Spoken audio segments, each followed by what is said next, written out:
What's going on, y'all? Today we got Malice at the Palace, Pistons versus Pacers 2004. The worst night in NBA history, NBA Highlights HD, man. Let's get into it. Y'all been requesting this one. My fault, I took a long time. Keep requesting. I'm gonna start, you know what I'm saying, looking at them Jones and doing them ASAP. Good balance scoring. Test with 24, O'Neal had 20, Crozier 15, Tinsley 13, and Jackson with 12. All five starters in double figures. The Pacers have played a very intelligent. The best quality too, y'all. Ooh. And Wallace was fouled, and Wallace did. Ooh. That's how it start. This has potential to be as Ronald Test. Of course. It was fake hard to pre. Wallace still going. You need the coaches in there to get him away. Oh, nah, my son fake straight up. What's up? Nah, they fake OD. I ain't gonna lie. Did an excellent job trying to keep everybody away and trying to keep the peace. They still. What happened to bro? What the hell? What happened to him? And then Ben Wallace came over with the shove. An ugly way for this one to wind down. Totally uncalled for. I want to see the foul again because it appeared Wallace was past him and Artest shoved him. And that's what Wallace took exception to, but you still can't react that way. You've got to let it go. That's not that hard of a foul. It's not a normal foul, but not that hard. Mushed him in the face. Can't react that way.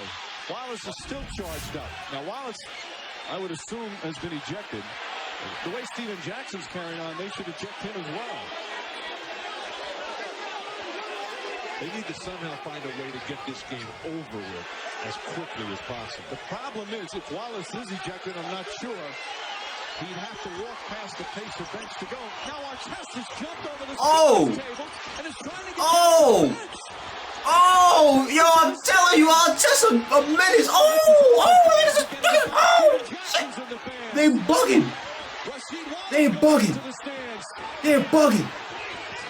They're bugging. Nah. Ryo. I've seen this clip before. I never knew it was from this though. I seen Ronald Test going to the stands, grab a buffet and shit like that. That's why I really knew he was crazy and shit like that. He was fake, you know what I'm saying? I was mad, like, come on. Heated and things like that. Cause it might get out of control like this, you know? That's probably why. Like, things look like this. This happened already in the NBA. They don't need nothing like this to happen no more. Things like that, bro. I understand, but still, bro. It's great entertainment, you know? Or it's really the sponsors, the brand deals and all that. That's really what's gonna fuck it up. The game has been called. The official announcement has been made. The game has been called, which was the right call. The outcome obviously is over. And players and fans in danger with the emotions and the tempers being completely lost. It all started with a foul. Ron Artest with a foul. Nah, yeah. That got in hand quick. And it kept going like. Underneath the tunnel trying to cover their heads. You can see the debris, some of it being aimed at him, and a lot of it you can't see that's just missing wildly.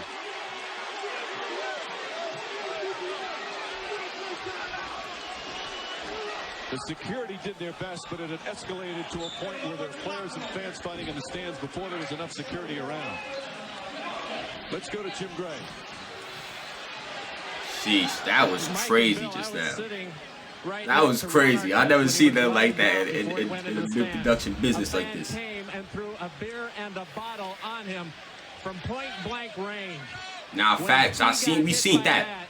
We seen that. He knew exactly who it was, and he jumped right out after him. Wait, that was Ron Artest. Oh. Close proximity, and that's what triggered Ron Artest, who had been lying. So Ron, okay.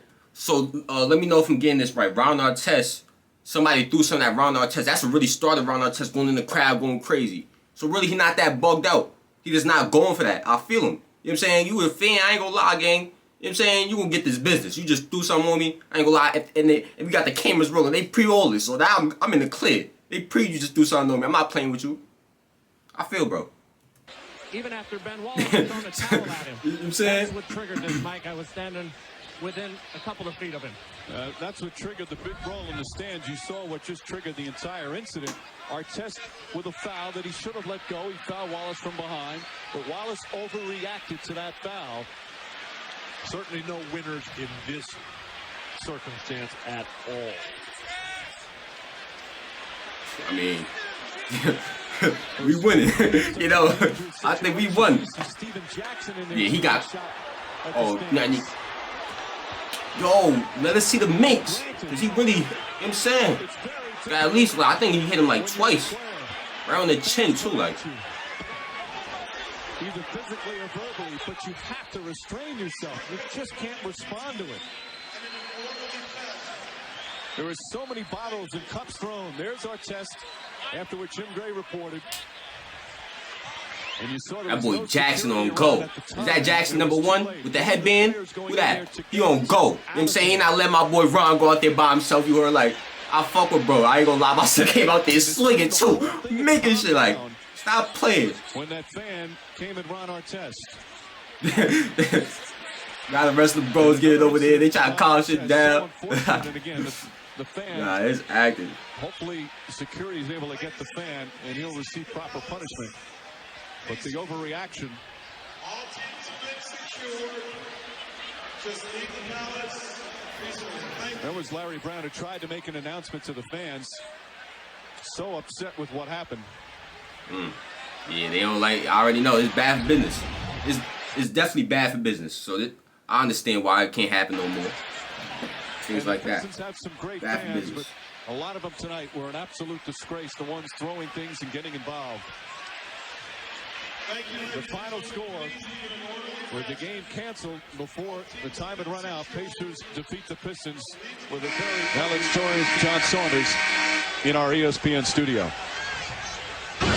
Doubleheader. In case you missed it, we're going to show you everything again. It started with 45 seconds left. Now, at the end of the game, I called the Detroit fans a bunch of punks. After further review, I still think they are. Although not all the fans, but those that were involved in this, those that came onto the floor, guys, and it escalated when the fans get involved. No, there's no question. And one thing that people don't understand, when you're involved in a rivalry like this, where the emotions are running at an all-time high, you have adrenaline flowing, and especially when fans are the ones who...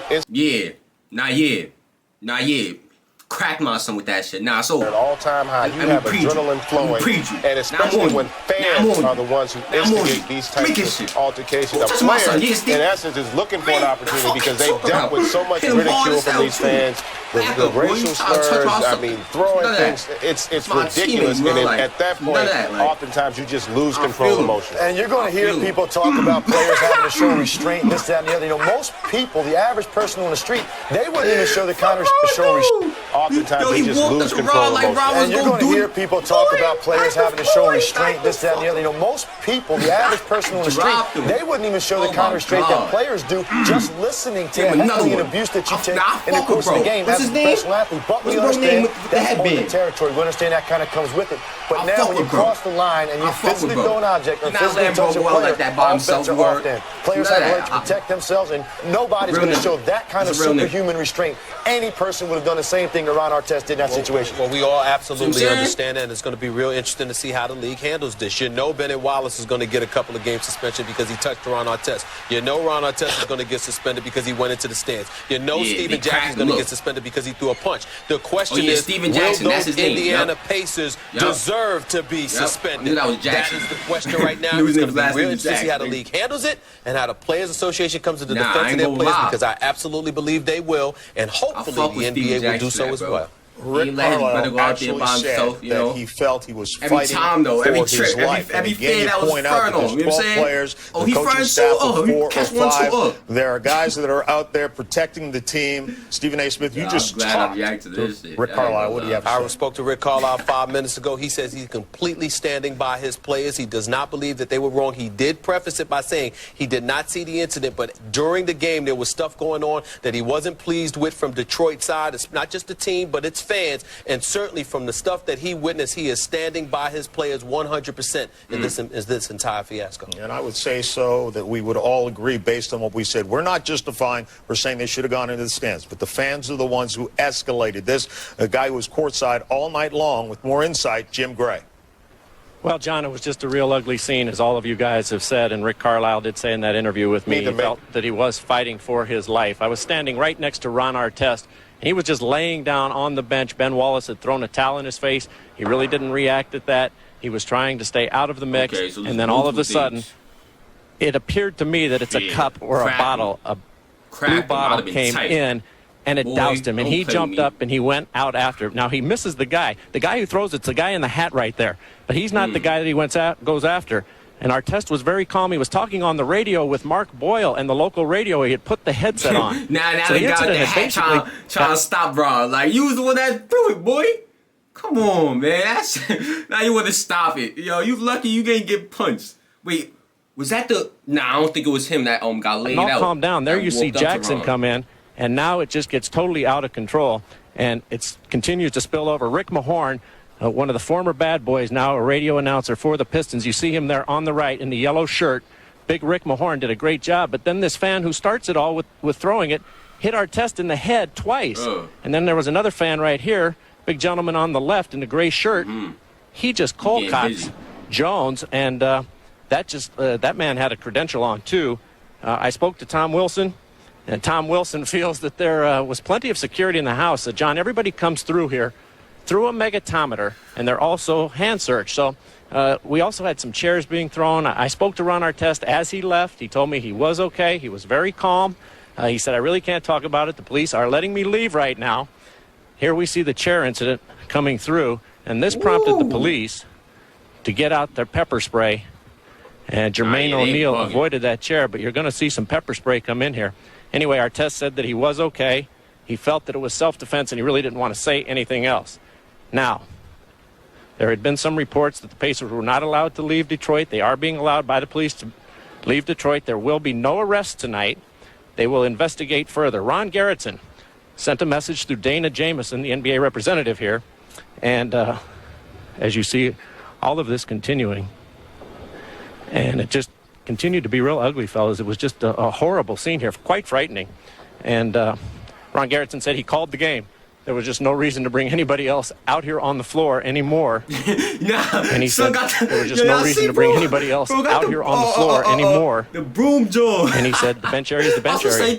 And if you go by that, there are a few guys in the bench area, but there's going to be an awful lot of suspensions if they follow the letter of that. Mark Boyle, the play-by-play man for the Pacers. Look at this right here. This fan came onto the court. Another one. And then he gets hit even harder by Jermaine O'Neal a moment later. John, we could go through this. There's an awful lot of tape, but the information is the Pacers are on their plane. They're headed back to Indiana. No comment whatsoever at all from any of the Detroit Pistons. They all left with the exception of Larry Brown, who spoke to the media. John, back to you. The police about to pepper spray up. Thanks a lot. You could see the fans come onto the court.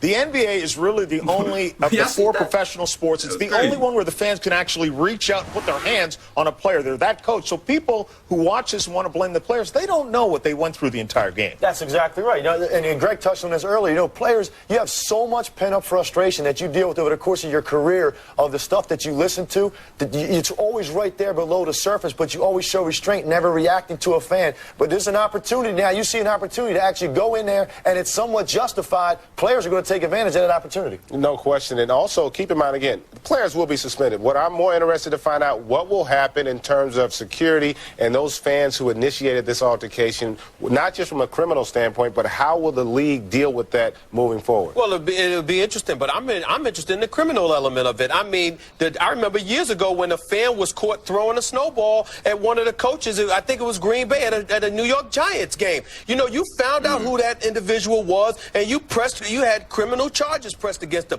Make sure you can do that to those despicable fans that did that tonight. They got a few jails they could fill up tonight on that. We'll continue with more from Times Square.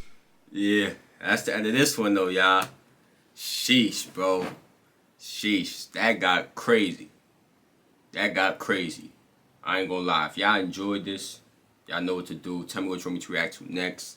Click on the last reaction. Yeah, man, like the video, and I'm out of here. That shit was fire, though. I ain't gonna lie. I like reaction like that. That was fake. Very, action-packed, if you will.